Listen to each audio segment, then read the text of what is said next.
Louvado seja aquele que vive e reina para todo sempre, nosso Senhor Jesus Cristo está presente neste lugar, nós cremos nisso, por isso o adoramos, por isso estamos aqui, porque Ele vive, porque Ele reina, porque Ele fez todo o trabalho ali na cruz do Calvário, nos chamou para a sua glória, aleluia. Não por acaso nós estamos iniciando hoje, vamos iniciar uma série de mensagens, podemos dizer natalícias, né? Com esse título aí, Advento, quer dizer, é a vinda, né? Aquela palavra que fala sobre a vinda do nosso Senhor, do Messias, e escolhemos os textos por direção do Senhor, o texto do profeta Isaías. Então é o Advento em Isaías. Eu já te convido, por gentileza, a abrir a sua Bíblia em Isaías capítulo 4, por gentileza. Isaías capítulo 4, é um capítulo curto, vamos ler ele todo, 6 versículos, capítulo 4, de 1 a 6. Enquanto você procura, quero dar as boas-vindas aos irmãos que nos visitam. Se por acaso tem alguém aqui pela primeira vez na base, seja bem-vindo. Os irmãos da igreja, que bom estarmos juntos nesse início de jornada dessa série maravilhosa, nesse texto profético, messiânico, né, do profeta Isaías, um dos mais citados no Novo Testamento, que tem tanta relação, né, com a nossa vida. Isaías significa o Senhor salva, o nome dele, né? Já é aí uma harmonia com toda a ênfase do que ele vai destacar no seu próprio livro, né? Esse Senhor, este Salvador. Isaías é designado para ministrar uma palavra não muito adocicada, podemos dizer assim, porque ele vai exortar Jerusalém, ou Sião, ou o povo de Judá, sobre o seu comportamento, né? Então ele vai falar sobre castigo, ele vai falar sobre julgamento, sobre juízo, mas também sobre uma restauração final do povo, né? A restauração final de Jerusalém. Isaías vai falar com muita ênfase sobre a tolice que é, ou para não dizer burrice, eu peguei, né, usei um eufemismo aqui, mas eu vou usar a palavra certa, a burrice que é a gente confiar mais nas estruturas humanas, na força humana, do que depositar toda a nossa confiança no Senhor, né, em Deus e nas coisas, nas estruturas relacionadas ao reino de Deus. Então ele vai falar sobre isso, este profeta chamado de messiânico, né? Messiânico por quê? Tamanha importância dele nesse contexto, né, das palavras proféticas relacionadas ao advento, relacionadas à vinda de Jesus. O fato de Jesus ter nascido de uma virgem, por exemplo, é o cumprimento de uma palavra de Isaías, capítulo 7, versículo 14, entre tantas outras, né? O próprio Jesus Cristo cita Isaías 61, versículo 1, ele diz que naquele momento, quando ele lê aquele texto lá na sinagoga, está lá em Lucas, esse episódio, Lucas capítulo 4, ele diz que naquele momento está se cumprindo a palavra, e ele está lendo ali a palavra do profeta Isaías, que vai falar que Jesus é o filho de Davi, da linhagem de Davi, vai falar que ele é o rei, que ele é o rei triunfante. Isaías 52, 53 tem uma narrativa em detalhes, né, detalhada sobre a obra do servo sofredor, aquele que vai tomar sobre si as nossas dores, os nossos pecados, vai remir, vai expiar por meio da sua obra de expiação, obra expiatória dos nossos pecados na cruz do Calvário. Tudo isso é esse profeta maravilhoso, maravilhoso instrumento do Senhor. Vamos ler o texto juntos, por gentileza. Isaías capítulo 4, versículo de 1 a 6. Eu vou ler na NVI, eu trouxe aqui para você. Ixi, tá aí. Deixa eu ver se eu acertei, gente. Eu já errei no capítulo, não é 6, é 4. Tive alguns percalços aí com o meu slide. 6, lê-se 4, tá, gente? Por favor. Se der até para o pessoal ajeitar aí, mas é Isaías capítulo 4, tá? Deixa eu ver se o texto está certo. Está certo, o texto está certo. Então vamos ler juntos. Eu coloquei aqui a versão NVI, a nova versão internacional, mas você pode acompanhar na sua Bíblia. Tem algumas diferenças, tá? As traduções, não no sentido, muito menos no princípio, mas qualquer dúvida em relação aí à diferença na tradução, que eu não o considerará. Obrigado. Eita, o pessoal é ágil aqui, gostei, obrigado. Está aí, ó, Isaías capítulo 4. Qualquer dúvida, você fala comigo, tá? A gente pode tirar, me manda uma mensagem, a gente conversa aí depois do culto, tá bom? Vamos ler juntos, com atenção, reverência, a palavra do Senhor, que nós vamos ler agora. Diz assim: santa e bendita palavra do Senhor. Naquele dia, 7 mulheres agarrarão um homem e dirão: nós mesmas providenciaremos a nossa comida e nossas roupas. Apenas case-se conosco e livre-nos da vergonha de sermos solteiras. Naquele dia, o renovo do Senhor será belo e glorioso, e o fruto da terra será o orgulho e a glória dos sobreviventes de Israel. Os que forem deixados em Sião e ficarem em Jerusalém serão chamados santos, todos os inscritos para viverem em Jerusalém. Quando o Senhor tiver lavado a impureza das mulheres de Sião e tiver limpado por meio de um espírito de julgamento e de um espírito de fogo o sangue derramado em Jerusalém, o Senhor criará sobre todo o monte Sião e sobre aqueles que se reunirem ali uma nuvem de dia e um clarão de fogo à noite. A glória tudo cobrirá e será um abrigo e sombra para o calor do dia, refúgio e esconderijo contra a tempestade e a chuva. Feche os olhos, vamos orar. Senhor, muito obrigado, Senhor, porque Tu és Deus de graça, de misericórdia, Deus Todo-Poderoso. Por Tua vontade, Senhor, estamos aqui. Por Tua vontade, Senhor, temos possibilidade de ouvir a Tua palavra, de ler a Tua palavra com liberdade. Muito obrigado por isso, Senhor. Nós te pedimos, Senhor, em nome de Jesus, que Teu Espírito Santo clareie a nossa mente, nos dê entendimento sobre a Tua palavra, Senhor, sobre o texto que nós vamos percorrer nesta noite.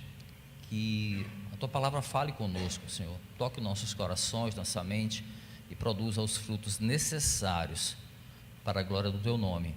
É o que nós te pedimos, em nome de Jesus. Amém.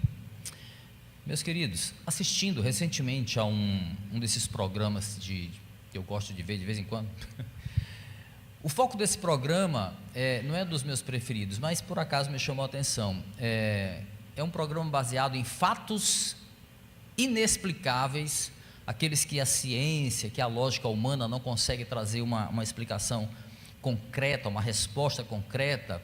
Então é algo assim, como fatos inexplicáveis e tal. E ali foi o caso de um acidente com um avião, em que mais de 200 pessoas morreram. Foi um acidente extremamente trágico, né? Mas aí, contrariando toda a lógica, toda a razão humana, uma comissária de bordo daquele avião sobreviveu. Foi a única sobrevivente. Durante a queda, meus irmãos, para vocês terem ideia, o avião se partiu em dois no ar. Caiu a uma velocidade absurda numa área de floresta, e ali foram horas e horas até o resgate chegar. Quando o resgate chegou, encontrou destroços, um avião completamente destruído. Ou seja, impossível alguém ter sobrevivido àquilo. Impossível. Tamanho foi a força daquele impacto. Mas aí, em meio aos escombros, os socorristas ouvem a voz da mulher pedindo socorro. E ela estava, claro, com fraturas no corpo, mas foi internada e dias depois estava tendo alta, indo para casa para contar a história. E aí, meus queridos, muitos ficaram sem ter o que dizer. Alguns disseram: foi sorte, ela teve sorte, não era o dia dela. Aquela frase é feita, né? Não era o dia dela, teve sorte. Outros, claro, dizem: foi um milagre. Mas há quem diga que foi um acidente ela estar viva. Olha só, quer dizer, aquela mulher sobreviveu acidentalmente a um acidente cuja lógica era todo mundo ter morrido. Está fora, foi um acidente ela ter sobrevivido àquilo. Meus irmãos, ao contrário dessa história aqui, em que cabem diferentes suposições sobre o que teria levado aquela mulher a sobreviver, aquela sobrevivência improvável de uma pessoa, o nosso texto de hoje, ele vai falar sobre um grupo de pessoas que sobreviveram a uma calamidade nacional mas não de uma forma aleatória. Eles não sobreviveram de uma forma acidental. Isaías vai destacar aqui um grupo de sobreviventes ou remanescentes que tiveram as suas vidas salvas por um ato eletivo de Deus. Não tem suposições, nem possibilidades, é isso mesmo. Por trás aqui dos fatos profetizados por Isaías está a mente predestinadora do Senhor, que vai usar da sua soberania, do seu poder, para cumprir um propósito de salvação. Propósito este predito muito antes dos próprios fatos narrados por Isaías, muito antes da fundação do mundo, como nós lemos lá em Efésios capítulo 1, versículo 4. É sobre esse maravilhoso ato, meus irmãos, de resgate, que trata o nosso texto hoje. O resgate de um povo, em meio a uma calamidade. Que calamidade é essa? Do pecado. Era a situação que Jerusalém estava inserida ali naquela época de Isaías. Ou será que essa situação não assola o povo de Deus em todas as épocas? Nesse contexto aqui, meus irmãos, nosso tema central, né, parte da profecia que marca, né, esse trecho aqui do livro de Isaías. Uma mensagem de sobrevivência, mas também de glória, dirigida a esse povo. Essa mensagem dirigida a esse povo lá em Jerusalém e obviamente para o povo de Deus em todas as épocas. A nossa jornada aqui em Isaías capítulo 1, capítulo 4, versículos 1 a 6, vai seguir um caminho iluminado pelo anúncio do renovo do Senhor. Vocês vão ver que está em letra maiúscula. Anúncio do renovo do Senhor, que é um termo usado pelo profeta para apontar para o dia em que o povo viverá sobre a glória de um governante perfeito, um governante divino, a luz que brilhará sobre as trevas ali em Jerusalém, as trevas que Jerusalém se encontra em razão do pecado, o renovo do Senhor. E aí o nosso roteiro vai passar por alguns caminhos. Vamos ver primeiramente o desespero dos mortos. Vamos ver que mortos são esses ali no versículo 1. Vamos passar pelo renovo, aí esse renovo, letra maiúscula, né, para os sobreviventes, versículo 2, sobreviventes para serem salvos, ou para serem santos e salvos. Versículo 3 vai falar sobre isso, e vamos ver também uma obra purificadora de juízo e restauração, dos versículos 4 e 5, e finalizar aí com uma aliança em forma de abrigo, no versículo 6, nós vamos juntos, tá? Até lá. Meus queridos, no primeiro versículo aqui, eu queria que você ficasse com a tua Bíblia aberta, porque a gente vai ler alguns textos do capítulo anterior, porque é importante. No primeiro versículo do capítulo 4, parece que ele destoa um pouco, né? A gente fala de umas mulheres que procuraram um homem e de repente muda de assunto, mais adiante ele vai falar de mulheres de novo, né? Aí faz uma conexão, não ficou tão distante, mas parece que muda de assunto, porque nesse primeiro versículo aqui do capítulo, a gente vai ver que Jerusalém está vivendo um estado culminante de decadência. Na verdade ali é o desfecho de um contexto que ele está vindo desde antes, capítulo 2, capítulo 3, né? Vai seguindo essa mensagem de tragédia, de decadência, e essa mensagem é seguida por uma palavra de castigo e de condenação da parte de Deus. Olha só, vejamos o que é essa realidade aí, que nós estamos aqui iniciando no capítulo 4, mas o que diz no capítulo 3, Isaías capítulo 3, volta aí só um pouquinho, versículos 8 e 9, olha o que diz a situação, olha o contexto, olha o estado.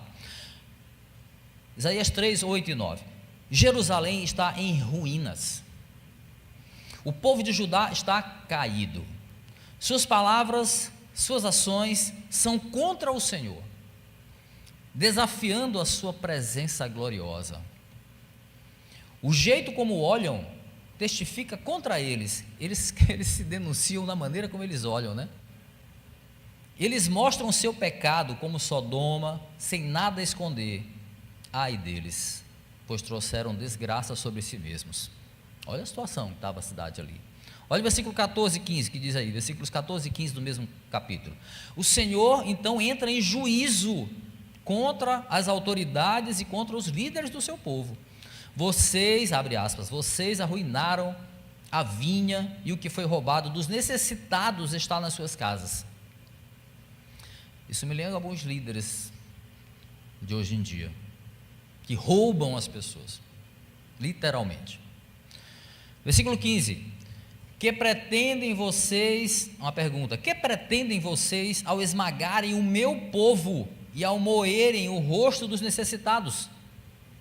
Quem pergunta é o Senhor dos exércitos. Olha só, a gente vê aqui que tem dois problemas gravíssimos. Primeiro, o pecado desenfreado. Diz o texto, Jerusalém está em ruínas, o povo está caído. A situação é deplorável. Segundo problema, há um problema de liderança, tanto que o Senhor vai entrar em juízo contra as autoridades e contra os líderes do povo. Então, olha só, está um povo sem liderança, um povo caído em pecado, mas os problemas não param por aí não param mesmo. As mulheres de Jerusalém também têm culpa nesse terrível estado. Olha o que diz o versículo 16 e 17, o Senhor diz, por causa da arrogância das mulheres de Sião, que caminham de cabeça erguida, flertando com os olhos, desfilando com passos curtos, com enfeites tinindo em seus calcanhares, o Senhor rapará a cabeça das mulheres de Sião, o Senhor porá a descoberto as suas vergonhas, e causa e consequência, né? Então a gente vê que não só os homens, mas também as mulheres vão sofrer o castigo do Senhor por causa do pecado, E elas não só serão vítimas, se você ler depois em detalhes do capítulo 3, não só serão vítimas de uma doença, aparentemente uma doença repugnante, o texto indica isso, mas vai cair sobre elas uma maldição, bem complicado naquele tempo do Oriente, que é a maldição delas não se casarem, que é algo desesperador naquela época, conforme os padrões do Oriente, naquela época, do Oriente Médio. É esse retrato aí decadente e de juízo que nós vemos agora no primeiro versículo de Isaías capítulo 4. Então vê que tem essa ligação, esse primeiro capítulo está vindo dessa realidade. E aí o capítulo 1, ele começa realçando o desespero dos mortos, e aí eu botei um parêntese, porque mortos em pecado, tá? Mortos em pecado, mas é um contraste com os sobreviventes, que nós estamos falando lá no tema principal. Olha o que diz o versículo 1, naquele dia, 7 mulheres agarrarão um homem e dirão, nós mesmas providenciaremos nossa comida e nossas roupas, apenas case-se conosco e livre-nos da vergonha de sermos solteiras. O desespero estava grande ali, hein? Estavam desesperadas as mulheres. Meus irmãos, como a gente leu lá no capítulo 3, o pecado daquelas mulheres em si não era o fato delas se vestirem de uma forma exuberante, de elas usarem alguns adornos, enfeites e tudo mais, não era exatamente em si esse o problema, mas a arrogância, como nós vimos, a arrogância como elas estavam se portando, era muito mais a atitude delas pecaminosa. Capítulo 3, Isaías vai descrever, inclusive, alguns balangandãs que elas usavam ali, alguns detalhes do vestuário que elas usavam, e muitos desses utensílios do vestuário, eles eram usados simbolicamente por uma deusa pagã. Então havia ali claramente não só uma atitude arrogante, mas aquelas mulheres também, pela maneira como elas se vestiam, se portavam, um desprezo por Deus, e mostravam na sua aparência, até porque o texto também vai dizer que eles não se preocupavam em mostrar o seu pecado. Então elas mostravam claramente ali o quanto elas estavam afastadas do Senhor. O versículo 1 vai mostrar a reação desesperada dessas mulheres diante da maldição que caiu sobre elas, não só aquela enfermidade como falamos, mas o fato delas estarem condenadas ou com a maldição de estarem solteiras. Então o que elas fazem ali? Isaías primeiro vai dizer que elas não buscam um arrependimento. Isaías não vai dizer que elas estão buscando consertar a situação Mas o que vai dizer? Que elas continuam buscando a solução nelas mesmas, ou no próprio homem, depositando a confiança no ser humano. A gente tem que lembrar que o contexto decadente de Judá, que vem sendo realçado, inclusive no capítulo 3 que nós falamos agora, é exatamente esse, é o erro de Judá, ou Jerusalém, ou Sião, são termos aí interligados e que é a mesma coisa, ter trocado a confiança no Senhor para confiar nos homens, para confiar na força humana. E a gente vai fazer um paralelo aqui, é interessante esse versículo que está lá em Isaías capítulo 3 também, versículo 6, que diz assim, um paralelo com esse primeiro versículo aí, olha só, diz assim: um homem agarrará seu irmão, um da família de seu pai, e lhe dirá: você pelo menos tem um manto, seja o nosso governante, assuma o poder sobre esse monte de ruínas. Olha só, quer dizer, um homem agarra um outro homem em busca de alguém que o lidere, ou lidere Jerusalém arruinada naquele momento. Agora o que a gente vê? Um grupo de mulheres que agarra um homem também, para se casar com ele. Então veja que a confiança da cidade, a confiança das pessoas, do povo, estava nos homens, estava na sociedade, estava naquela situação, na força humana. O texto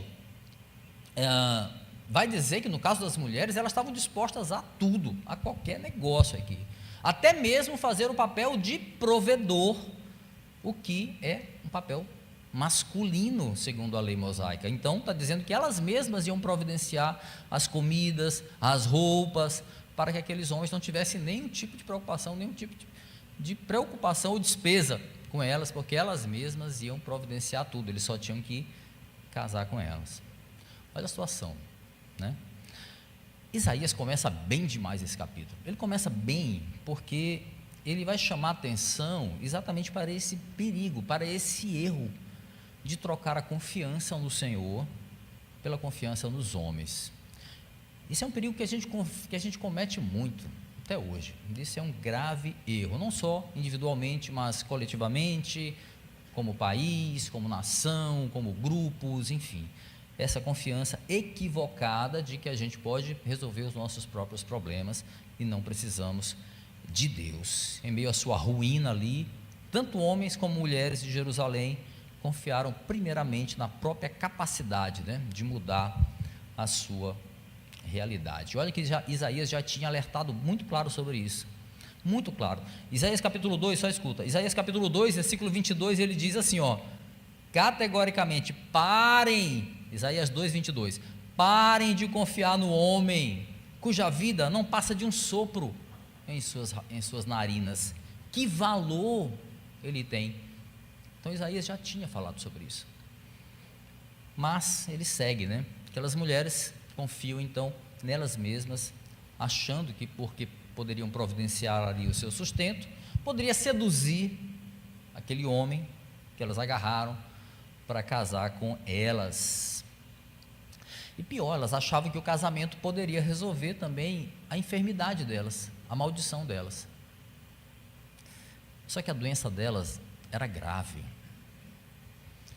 Não era o fato, a solteirice não era o menor dos problemas. Elas estavam mortas pelo pecado. E o ser humano morto não pode fazer absolutamente nada por si mesmo. Então, além de morto, dá confiar em outro morto, ou seja, em alguém que não tem vida porque está morto pelo pecado, vai conseguir resolver o problema. Então, sim, veja a situação desesperadora daquelas mulheres. Morto não pode mudar a sua condição, não tem como. Nesse ponto aqui, a partir daqui, Isaías vai dar uma girada de chave, e aí tem uma relação simbólica e metafórica, porque ele vai indicar que aquelas mulheres, elas representam a própria cidade de Jerusalém. Aquelas mulheres eram uma representação da própria comunidade que estava ali, caída e destruída. Isaías apresenta aqui o relato de uma cidade, depois que você olhar aí o capítulo 3, e a gente já deu para ter uma ideia, devastada, em ruínas, sem nenhuma perspectiva de salvação. Meus irmãos, essa é a nossa condição antes de Cristo, exatamente essa bem aí.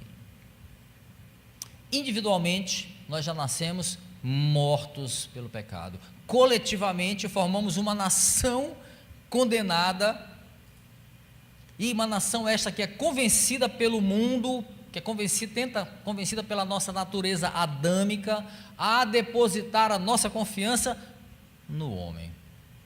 Nós nascemos assim, com todos esses inimigos, sem falar o diabo, que é óbvio, né?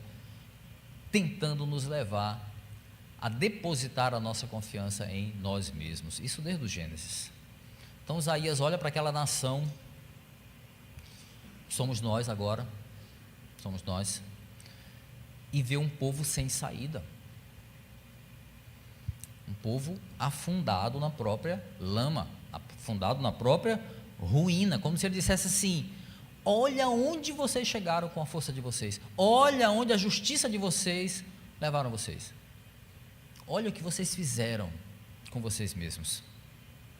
Ainda assim, meus irmãos, mesmo ciente e advertido muitas vezes, muitos de nós não têm força, muitos de nós não têm humildade suficiente para reconhecer o erro. E aí o que acontece? Nós seguimos achando que podemos prosseguir e levar a nossa vida sem Deus, ou sem um Deus, um governante perfeito que possa guiar as nossas vidas. É isso que nós somos antes de Cristo, é isso aí, apenas um bando de condenados, tentando achar socorro ou salvação onde nunca vai achar. É o que nós somos antes de Cristo. Mas aí, eis que contra toda a lógica humana, o profeta chega agora com uma mensagem de sobrevivência e glória. Em meio a esse desespero dos mortos aqui, né, chega um alento a um grupo de sobreviventes, o renovo para os sobreviventes. Olha o que diz o versículo 2, diz assim: naquele dia, o renovo do Senhor será belo e glorioso, e o fruto da terra será o orgulho e a glória dos sobreviventes de Israel. Então veja que o artigo definido aponta para o renovo, e não um renovo, né? O renovo, letra maiúscula. Em outras passagens das Escrituras, a gente vai ver essa expressão, tá? Renovo, e toda vez que ela estiver em caixa alta, letra maiúscula, é um título que aponta para o Messias, para a sua obra como rei, e também para a sua obra sacerdotal, como sumo sacerdote. Toda vez, se a gente ter, olha só, peguei só um exemplo, Jeremias 33, escuta, Jeremias 33, versículos 14, 15 e 16, nota aí a afinidade desse texto com as palavras de Isaías, olha só, Jeremias 33, 14, 15 e 16, diz assim: dias virão, declara o Senhor. Isaías fala no dia ou naquele dia, né? Jeremias: dias virão, declara o Senhor, em que cumprirei a promessa que fiz à comunidade de Israel e à comunidade de Judá. Naqueles dias e naquela época farei brotar um renovo, em caixa alta, justo da linhagem de Davi. Ele fará o que é justo e certo na terra. Naqueles dias Judá será salva e Jerusalém viverá em segurança. E este é o nome pelo qual ele será chamado: o Senhor é a nossa justiça. Olha só, em Jeremias, esse renovo justo, né, claramente aqui ele aponta para a linhagem de Davi. Em Isaías, até então, ele não entra nesse, mais na frente ele vai falar sobre isso mais claramente. Aqui nós vamos ler o termo renovo do Senhor, e só aqui em Isaías ele acrescenta esse termo, renovo do Senhor. Todavia, ele está falando da mesma pessoa que Jeremias, da mesma pessoa que Malaquias, também tem um texto lá que fala sobre renovo, caixa alta também, este renovo, o renovo. Então, Isaías está falando da mesma pessoa. Que pessoa? O Messias, o Cristo. Ele não vai citar aqui a linhagem davídica, tá? Isaías, mas ele vai ressaltar a dupla linhagem. O texto vai mostrar isso, ó, quando ele fala assim, ó, renovo do Senhor será belo e glorioso. Aí são qualidades divinas. Glorioso é uma claridade, belo é de uma beleza sobrenatural, perfeita, uma perfeição. Essa beleza aí é perfeição. E glorioso, somente Deus é glorioso. Então, qualidades divinas. E segue o texto. E o fruto da terra, ou seja, aí terra, né? É a qualidade humana, apontando para o Deus, para o Cristo homem. Então, este fruto da terra será o orgulho, este glorioso e fruto da terra, Deus e o homem, né? Será o orgulho e a glória dos sobreviventes de Israel. Então, este Messias, meus irmãos, o renovo do Senhor, em suas naturezas aí, divina e humana, este renovo, ele é literalmente, a gente olha para o texto agora, vai dizer, é literalmente para quem? Para os sobreviventes. Que maravilha. Então, se antes aquele povo estava procurando belezas em falsas fontes, né? Belezas transitórias, belezas em coisas, botando a sua confiança em pessoas, em estruturas humanas, né? É chegado o dia em que Jerusalém vai poder discernir a verdadeira beleza, a verdadeira fonte de confiança, o renovo do Senhor há de vir. Meus irmãos, a beleza dos sobreviventes, a beleza da igreja, não está neles, não está nela, mas no Messias que está sobre eles, mas no renovo do Senhor que está sobre a igreja. É aí que está a beleza. Isaías está dizendo então que naquele dia, ou seja, um tempo que é determinado, um tempo oportuno, um tempo já estabelecido, a glória de Deus vai habitar entre eles, entre estes sobreviventes, né? E vai trazer a eles a verdadeira dignidade. Vou usar essa palavra na falta de outra melhor. A verdadeira dignidade. Meus irmãos, então o que está acontecendo? A gente está vindo de um povo desesperado, morto, mas aqui o Senhor vai consolar uma outra parte, um outro grupo, um restante do povo. Então, quer dizer, não importa quanto Jerusalém precisou ser afligida, isso toda ela, todos, afligida por causa do pecado, há um grupo que será confortado, um grupo que será preservado, são eles os sobreviventes escolhidos para escapar da calamidade que assola Jerusalém, que a gente já viu aqui, só alguns exemplos, né? Sim, meus irmãos, há um grupo de sobreviventes em meio ao estado de calamidade pública em que o mundo se encontra, em meio ao pecado, por causa do pecado, né? Há um grupo de sobreviventes a essa calamidade. Esse grupo, ele não escapa dessa calamidade por acidente, não é um acaso, não é sorte, mas porque um Deus misericordioso estendeu a sua mão para resgatá-los. É uma ação eletiva do Senhor. Em outras palavras, um Deus que planejou enviar o seu renovo para resgatar aqueles que ele, por soberania, decidiu salvar.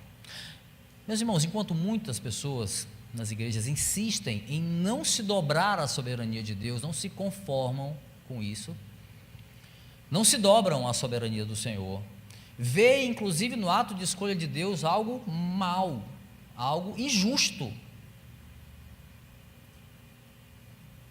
Os sobreviventes devem olhar para Cristo e ver nele a maior prova de amor que um povo indigno de perdão poderia receber, e não ficar achando que é injusto Deus ter escolhido pessoas. É muito difícil, porque por mais que a gente olhe para as Escrituras, a nossa concepção é mais importante do que o que a Bíblia está dizendo. A gente perde tempo com isso, a gente perde tempo. O nosso Deus é soberano, e a gente olha para um texto desse e se constrange tamanho o amor de um Deus que nos salvou e que nos escolheu. Louvado seja o nome do Senhor. O nosso Redentor, ele vive, O renovo do Senhor vive, continua sendo luz em meio às trevas, na vida de quem um dia esteve morto, lê-se nós, em pecado, e agora vive em Cristo Jesus. Aleluia! O nosso Redentor vive, o renovo do Senhor vive. Aleluia! Versículo 3, meus irmãos, informa agora com mais detalhes por que esses sobreviventes escaparam à calamidade. A gente vai explicar um pouco melhor, o texto explica, né? Por que esses sobreviventes escaparam a essa calamidade que acontecia ali em Jerusalém? Sobreviventes, meus irmãos, para serem santos. Olha o que diz o versículo 3: os que forem deixados em Sião e ficarem em Jerusalém serão chamados santos, todos os inscritos para viverem em Jerusalém. Olha só, esse versículo ele observa o fato de que alguns foram deixados, né? Foram deixados, e por isso eles ficaram em Jerusalém, porque eles foram deixados. Ou seja, depois da calamidade ali, alguns então são preservados. Por quê? Com um propósito, qual seja? Serem chamados santos. A palavra santos, ela expressa agora uma realidade teológica, né, por trás dessa sobrevivência. É legal a gente entender isso, porque esse grupo de sobreviventes, eles assim são, porque eles foram transformados espiritualmente para isso. A doutrina da graça chama de regenerados. São pessoas cuja natureza caída foi revertida pelo poder, exclusiva ação de Deus, do poder de Deus, ou por meio de uma ação do Espírito Santo. Teologicamente aqui está dizendo que cada um dos membros desse grupo aqui, eles foram tornados por Deus adequados para estarem na presença dele, porque sem isso não tem nem como. Às vezes eu fico preocupado com algumas igrejas que elas começam: Senhor, desce o teu fogo aqui. Meu irmão, se o fogo do Senhor descer, eu não sei se sobra crente para contar a história. Então, geralmente não é o fogo do Senhor. A gente vai já falar sobre o fogo, que esse texto fala. Deus transforma, regenera aquelas pessoas sobreviventes para que eles estivessem adequados a estarem na presença do Senhor. Será que nós estamos? Aí ele vem com uma expressão maravilhosa, ele fala: inscritos para viverem, né? No caso do texto, viverem onde? Em Jerusalém. E aí vai refletir aqui um conceito de livro de registro de cidadãos, porque eles são inscritos para viverem em cidadão, então, em Jerusalém. Então, um livro de registro de cidadãos de Jerusalém. Espiritualmente falando, o livro do Senhor, né, ele é exposto como uma realidade nas Escrituras, em muitos textos. Um dos mais famosos está lá em Apocalipse capítulo 20, né, o livro da vida, né, nosso nome está escrito lá. Toda hora eu bato nesse negócio aqui. O livro da vida. Então, espiritualmente, este livro do Senhor de registro, ele é colocado como uma realidade, como um fato espiritual nas Escrituras. Logo, a sobrevivência à calamidade, mais uma vez, não é um acidente, ele é uma decisão eletiva do Senhor. Imagina um Deus que não elegeu, né? Aí de repente ele fica ali esperando, né? O livro não está escrito. Ah, se converteu mais um, aí que ele anota. Foi prego surpresa, viu? Não sei, porque ele tem que escolher. Primeiro eu vou esperar ele escolher, para depois eu anotar, né? Não, nosso livro está, nosso nome está lá, desde sempre. Desde sempre. E aí o que acontece com esses sobreviventes? Eles serão chamados santos. Serão chamados santos. Meus irmãos, a gente tem que entender que os remanescentes ou os sobreviventes, eles não são santos em si mesmos. Isso é muito claro, isso é muito óbvio até, né? Vejam que eles foram deixados para serem chamados santos. Eles não decidiram ficar. Eles foram deixados para que eles pudessem viver. Em outras palavras, eles foram preservados. Eles foram poupados. Foi um ato de escolha do próprio Deus. Somente por meio do renovo do Senhor, aí eu resgato esse termo, ou seja, por intermédio do Messias, ou na fé na promessa, se a gente for apontar agora para as pessoas do Antigo Testamento, somente por meio deste renovo do Senhor, os sobreviventes podem ser chamados de santos, e não por qualquer atitude ou por qualquer coisa que eles possam fazer. A questão que deve nos incomodar aqui, meus queridos irmãos, é: como anda a nossa consciência diante dos requisitos que constam lá no nosso registro no livro da vida? Como anda a nossa consciência sobre aqueles requisitos que estão lá, acompanhando ali o nosso nome? Meus irmãos, pelo ato eletivo de Deus, em tese, pela lógica de que Deus não faz acepção de pessoas, pela lógica bíblica, do lado do nosso nome no livro da vida, com certeza não vai estar a nossa cor, a cor da nossa pele, não vai estar a nossa profissão, não vai estar lá a nossa condição financeira, a nossa condição intelectual, não vai estar a igreja que eu frequento, a igreja que eu sirvo, entre outras coisas. Olha só, olhando para o que diz Isaías, meus irmãos, o que vai estar ao lado da nossa inscrição é assim: fulano de tal, santo em Cristo Jesus, porque nós somos chamados para sermos santos, tem que estar lá. Claro que estou falando espiritualmente, meus irmãos, estamos imaginando, mas baseado no texto.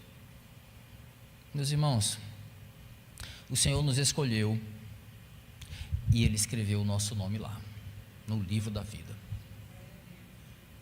e Ele nos chamou de santos, por ato exclusivo da sua misericórdia e da sua graça, não porque nós somos, não porque nós merecemos, mas porque Ele nos escolheu chamar de santos. O que nós temos feito com esse chamado? A santidade tem feito parte do nosso DNA, tem feito parte das nossas atitudes, tem feito parte do nosso serviço. É isso que tem que nos incomodar, meus irmãos. A gente não pode levar isso de uma forma banal, como se não fosse nada. Não é para isso que o Senhor nos chamou. E aí, meus irmãos, ele vem agora, a partir desse ponto, lá no versículo 4, para falar de uma obra purificadora, porque aqui é meio que ele volta para as mulheres, então é meio que um parêntese aqui no meio, para falar de uma obra purificadora, mas também no versículo seguinte, uma obra de restauração. Então veja o que diz os versículos 4 e 5, diz assim: quando o Senhor tiver lavado as impurezas das mulheres de Sião, e tiver limpado por meio de um espírito de julgamento e de um espírito de fogo o sangue derramado em Jerusalém, o Senhor criará sobre todo o monte Sião e sobre aqueles que se reunirem ali uma nuvem de dia e um clarão de fogo à noite. A glória tudo cobrirá. Então a gente vê aqui duas realidades, a purificação do juízo sobre os incrédulos e a purificação consoladora sobre os fiéis. Não, Deus não vai purificar as mulheres para salvar, é a purificação do juízo, espírito de justiça e de fogo, sobre os incrédulos. E a purificação consoladora sobre os fiéis. Há duas situações aqui. Aqui, estudiosos veem duas possibilidades em torno desse espírito de julgamento, espírito de fogo. Pode ser uma referência ao agir do Espírito Santo de Deus como um agente de justiça, ou apenas uma simbologia desse agir purificador da parte de Deus sobre o pecado, nesse caso aqui, tá? Então, para a gente evitar a controvérsia aqui, eu vou me ater ao princípio, o princípio que o texto aponta claramente aqui. Qual é? Ao mesmo tempo que o Senhor envia um renovo para Jerusalém, Ele age também para purificar a cidade das impurezas. Esse princípio está muito claro aqui. E no caso, as mulheres simbolizam a nação, o pecado, a nação em pecado. Então, quando ele vai usar esses termos aí, lavar, limpar as impurezas das mulheres de Sião, o sentido é esse mesmo, de lavagem mesmo, lavagem severa, exterminar toda mancha, toda imundícia que estava ali contaminando aquela nação. Sim, meus irmãos, o fogo do Espírito, ele é purificador para os fiéis, mas ele é consumidor para os incrédulos.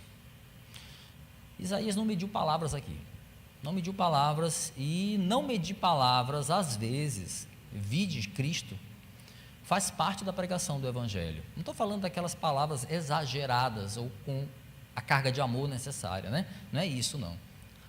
Mas, às vezes, não medir palavras faz parte da pregação do Evangelho. Verdades precisam ser ditas claramente, inclusive verdades de que Deus é santo e que Ele não tolera o pecado. Não tem essa história. Essa tolerância ao pecado, que muitos tentam atribuir ao Senhor, não se enquadra no Deus das Escrituras. Talvez um outro Deus, mas não o Deus da Bíblia. Não é assim. Mas o mesmo Deus que julga para condenação, meus irmãos, é aquele que decide criar uma nova habitação em meio aos sobreviventes, né?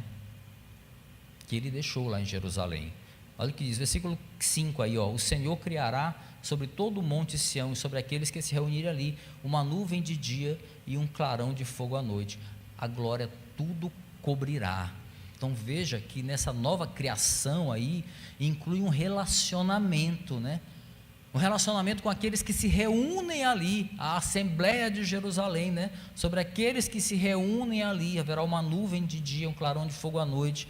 Olha só que maravilha, Assembleia das pessoas sobreviventes e fiéis ao Senhor, as pessoas que não se curvaram a falsos deuses, pessoas que tão pouco depositaram a sua confiança em homens. Então esse ajuntamento de pessoas é o que a igreja representa hoje, meus irmãos, ou pelo menos deve representar. Somos nós, meus irmãos, aqueles que se ajuntam em nome do Senhor, aqueles que se ajuntam para adorá-lo, aqueles que se ajuntam para desfrutar da sua presença. Somos nós. Esse povo vai desfrutar, à luz do texto aqui, da mesma presença gloriosa. Meus irmãos, olha o peso desse texto, a mesma presença gloriosa de orientação e de proteção que Deus manifestou lá no Êxodo, a nuvem protegendo, né? A nuvem de fogo direcionando a noite. Que maravilha, veja só, o mesmo Deus, meus irmãos, é o Deus que se faz presente hoje, é o Deus que se faz presente sempre, com poder, com proteção no meio da sua igreja. Você crê? Eu creio, porque a Escritura me fala. Aleluia, é o mesmo Deus. E aí Isaías vai fechar esse capítulo aqui com uma palavra sensacional, uma palavra de consumação da aliança em forma de abrigo. Olha só, uma aliança em forma de abrigo, versículo 6, pegando o finzinho do versículo 5, vai dizendo: a glória tudo cobrirá, né? A glória tudo cobrirá. E aí versículo 6, e será um abrigo e sombra para o calor do dia, refúgio e esconderijo contra a tempestade e a chuva. Aleluia. A palavra abrigo, meus irmãos, ela costuma estar relacionada, em alguns pontos das Escrituras, a um quarto nupcial. Olha que lindo. Em algumas situações, eu poderia pegar os textos, mas aí a gente ia aprofundar demais, mas tem. Então, em alguns casos, o texto, a palavra abrigo, ela é relacionada a um quarto nupcial, né? Então, parece que é o caso aqui, é exatamente o caso aqui, ou seja, a glória que cobrirá esse abrigo, como diz o texto, né? Sugere essa relação matrimonial do renovo do Senhor, do Messias, do Cristo com a sua noiva. Aleluia. Uma outra possibilidade é que essa glória que cobre o abrigo é a gloriosa presença do Senhor, né? Gloriosa e amorosa presença do Senhor sobre Jerusalém, a Jerusalém purificada, e também ali já sobre um governo do renovo do Senhor. Então, de qualquer forma, a gente vê um relacionamento de amor,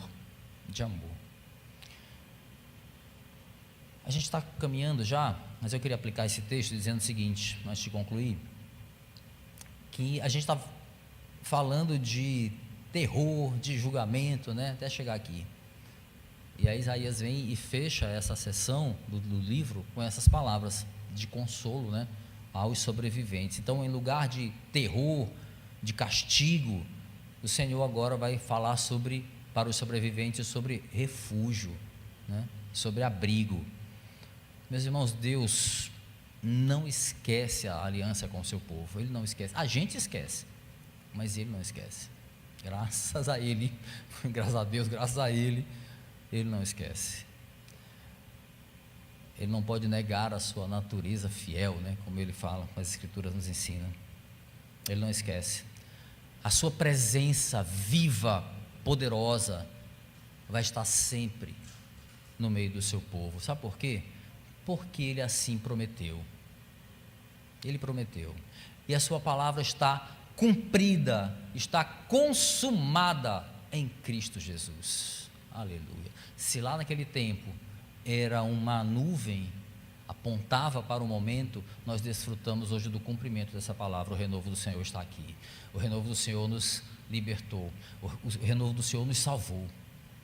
O nosso Salvador Jesus Cristo. Aleluia. Há uma aliança em forma de abrigo aqui, e essa aliança está disponível ainda, né, a todos quantos atenderem ao chamado irresistível da graça do Senhor. A porta, que é Cristo, está aberta, o abrigo está disponível aos que creem, até que Ele volte. Quero concluir, meus irmãos, dizendo o seguinte: o nosso texto de hoje, ele começa, se você lembra bem aí, com o desespero dos mortos, né? Ele começa com o desespero dos mortos, mas ele termina com uma aliança em forma de abrigo. Que maravilha, que maneira dura de começar, que nos alerta, que nos chama sobre a confiança equivocada nos homens, apontando para a correção desse erro, para que confiamos no Senhor. Vemos o desespero dos mortos, devemos aprender com isso, e terminamos a nossa jornada com uma aliança em forma de abrigo. Aleluia. Nós vimos ainda que, a despeito de todos os pecados de Jerusalém, Deus já tinha planejado a vinda do renovo do Senhor, do Messias, para os sobreviventes. E esses sobreviventes Ele chamou de quem? De santos. De santos. E com eles Ele restaura o seu relacionamento de amor e de proteção, eternos, eternos. Aleluia. Meus irmãos, nesse trecho aqui, desse magnífico livro de Isaías, o profeta, ele vai descrever, pelo menos ele tenta, né, descrever quão grande e gracioso é o amor de Deus, que é o coração de Deus. Ele anunciou a vinda, meus irmãos, não apenas de um Salvador, mas a gente olha para o texto e vê que ele anunciou a vinda de um governante perfeito para o seu povo. O renovo do Senhor veio para salvar, mas veio para governar também, para ser o cabeça, para ser o rei. Deus enviou um rei para a sua igreja. O rei é Ele, é aquele que vive, é aquele que reina para todo sempre, aquele que é, aquele que era, aquele que há de vir, o nosso rei. Isaías vai sair daquele cenário tenebroso de pecado, meus irmãos, de decadência, para nos conduzir a uma realidade de paz, de esperança, de confiança naquele que veio, naquele que há de voltar, que seja breve, que seja hoje, que seja agora. Meus irmãos, que esse nosso tempo aqui de sermões natalícios, né, eles nos renove essa fé, nos renove essa esperança no Senhor que nos escolheu para sermos santos, o Senhor que nos escolheu para estarmos num abrigo seguro, para desfrutarmos ali da sua doce e maravilhosa presença. Meus irmãos, esse é todos os dias, o maior presente de Natal que a gente poderia receber, a presença do Senhor no meio do seu povo. Aleluia. Vamos ficar de pé, vamos orar.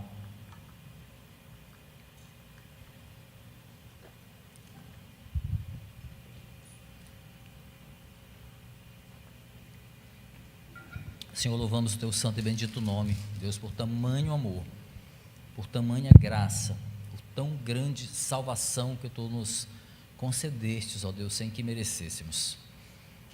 Obrigado, meu Deus, pelo renovo do Senhor que reina em nossas vidas, mesmo quando nós tentamos sentar num trono que não é nosso, mesmo quando nós desejamos conduzir as nossas vidas ao nosso modelo. Tu tens misericórdia de nós e nos ensina, às vezes de maneira dura, de maneira dolorosa, mas para o nosso bem, porque tu nos ama e nos salvou. Por isso nós te louvamos, Senhor. E eu oro por todos aqueles, ó Deus, que talvez estejam assistindo essa mensagem ou estejam aqui, por alguma razão se afastou dessa verdade, acha que de alguma forma pode conduzir a própria vida, resolver os próprios problemas à luz da própria justiça. Senhor, que teu Espírito Santo venha clarear esse entendimento, venha mostrar para eles, ó Deus, que não há justiça longe de ti, que não há salvação longe de ti, que somente o reinado do nosso Senhor Jesus é justo e perfeito, somente a tua vontade é doce, é perfeita, é agradável. Senhor, eu te peço, meu Deus, que aqueles que estão afastados e que serão trazidos, porque tu sabes, tu conheces aqueles que são seus, como diz a tua palavra, que eles não venham tão machucados, que eles não venham tão quebrados, ó Deus, porque nós confiamos que eles voltarão, eles estarão na tua presença, porque a tua palavra diz. Guarda-os, ó Deus, traga-os, Senhor, de volta conforme a tua vontade, e nos faz instrumentos, ó Deus, desta obra de amor, de alicerce para aqueles que estão e para aqueles que precisam ser alcançados pelo teu evangelho e aqueles que precisam voltar. Usa-nos, ó Deus, em nome de Jesus, que não estejamos acomodados e confortáveis em estarmos na tua presença, fechando os olhos para aqueles que não estão. Nos ajuda, Senhor, que sejamos instrumentos da tua doce palavra, desse tamanho amor que nos alcançou. Se nós te louvamos, nos conduza, Senhor, te pedimos em nome de Jesus, ao longo dessa série de mensagens, para que teu nome seja exaltado, a tua palavra seja ensinada, e a semente gere frutos nessa igreja, Senhor, e onde ela chegar, esta palavra nós te pedimos, Senhor, em nome de Jesus, amém.